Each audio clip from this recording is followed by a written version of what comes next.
¿Quién fue Jesús de Nazaret? ¿Un revolucionario? ¿Un maestro? ¿Un profeta? ¿Es realmente Jesús el primogénito de toda la creación?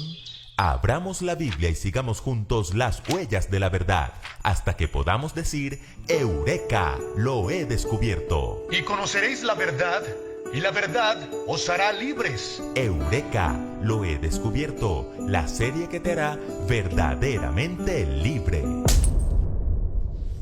Si escribimos en el buscador de Google la pregunta ¿quién es Jesús?, podemos quedar muy sorprendidos. Más de 200 millones de resultados en 0.67 segundos. Y eso haciendo solo el ejercicio en español, porque al escribirlo en inglés nos da casi 1.000 millones de respuestas. Estas cifras nos indican que no hay otro personaje en la historia que haya generado tanto interés y controversia como Jesús. Ahora bien, así como hay millones de resultados, también hay millones de diferentes respuestas. ¿Que fue un revolucionario, un semidios, un maestro, un farsante, un profeta, el esposo de María Magdalena? ¿O qué es el Cristo, el Hijo de Dios? Pero para responder a esta pregunta no necesitamos ir a Google. No tenemos que viajar en un caballo de Troya, ni descifrar ningún código da Vinci. La respuesta está en la Biblia. Y antes de abrirla, aclaremos que la historicidad de Jesús no es la controversia. Jesús fue un personaje real, existió, su nombre está en los libros de historia. El historiador Gary Habermas asegura que hay 39 fuentes antiguas ajenas a la Biblia que nos permiten reconstruir los hechos de la vida de Jesús. El famoso erudito Gerd Ludemann, quien por cierto es ateo, es categórico al afirmar que la muerte de Jesús en la cruz es indiscutible. Y ante la irrefutable evidencia, el escritor agnóstico Bart Ehrman no duda en afirmar que Jesús verdaderamente existió, nos guste o no. ¡Sorprendente! Pero, ¿fue solo un hombre o es realmente el Hijo de Dios? Hola Jairo. Esa es la verdadera controversia, que por cierto no es nada nueva. A los mismos discípulos les costó comprender la divinidad de Jesús. Ellos veían un hombre de carne y hueso. Dormía, despertaba, sentía hambre, comía, reía, lloraba, caminaba, se cansaba. De hecho, en cierta ocasión, un cansado Jesús dormía en la barca donde viajaba con sus discípulos y se levantó en el mar una tempestad tan grande que las olas cubrían la barca y llenos de miedo le despertaron. Señor, Señor, sálvanos, que perecemos. Dice la Biblia que Jesús reprendió a los vientos y al mar y se hizo grande bonanza. Entonces, maravillados, hicieron la famosa pregunta: ¿qué hombre es este que aún el viento y el mar le obedecen? ¿Lo notan? Si la naturaleza le obedecía, era 100% Dios, pero la tormenta lo encontró durmiendo, así que también era 100% hombre. Los discípulos lo entendieron y nosotros también debemos entenderlo.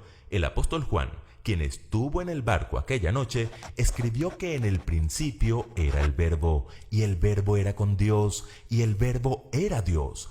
Todas las cosas por Él fueron hechas, y sin Él nada de lo que es hecho fue hecho. Y luego afirma que aquel Verbo fue hecho carne y habitó entre nosotros. Como notarán, no había la menor duda en la mente del discípulo amado de que Jesús era Dios eterno en carne humana.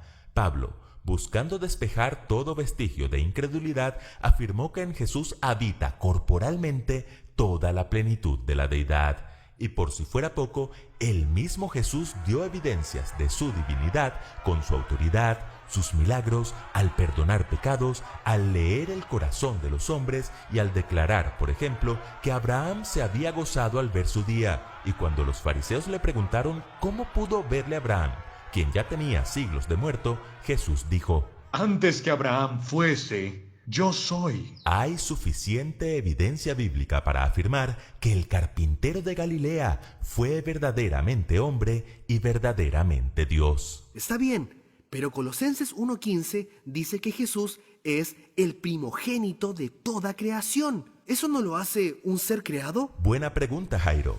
La palabra traducida como primogénito en este pasaje corresponde a la palabra griega prototokos, que no siempre significa primero, sino que también tiene una connotación de importancia, de preeminencia. En el versículo 18, por ejemplo, también se afirma que Jesús es el primogénito de entre los muertos. ¿Significa entonces que Jesús fue el primer muerto de la historia? Por supuesto que no. Cuando la Biblia dice que Jesús es el primogénito de toda la creación, lo que indica es que Cristo es el protagonista, el elemento principal. ¿Por qué? Allí mismo, en los versículos 16 y 17 está la respuesta. Porque en Él fueron creadas todas las cosas, las que hay en los cielos y las que hay en la tierra, visibles e invisibles. Todo fue creado por medio de Él y para Él, y Él es antes de todas las cosas, y todas las cosas en Él subsisten. ¡Wow!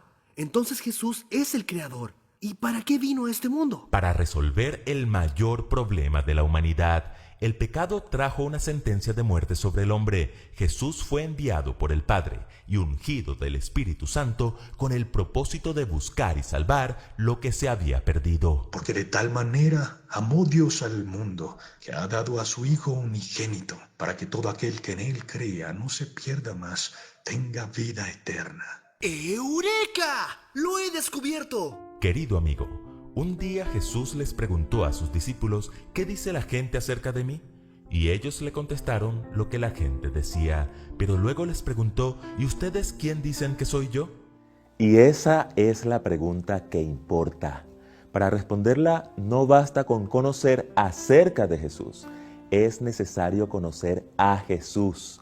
Y cuando le conozcas y creas en su palabra, podrás decir como Pedro, tú eres el Cristo, el Hijo del Dios viviente. ¿Quieres reconocer a Jesús como tu Salvador? Cierra tus ojos y oremos juntos. Amado Dios, gracias por darnos a Cristo. Ayúdanos a aceptarle y a conocerle, a reconocerle como nuestro Salvador personal. En Jesús. Amén. Si como yo quieres aprender más acerca de Jesús o quieres que oremos por ti, puedes escribir al WhatsApp +57 311 739 5032 o visitar la página eureka.iasd.org.co. Nos vemos en el próximo capítulo de Eureka, lo he descubierto.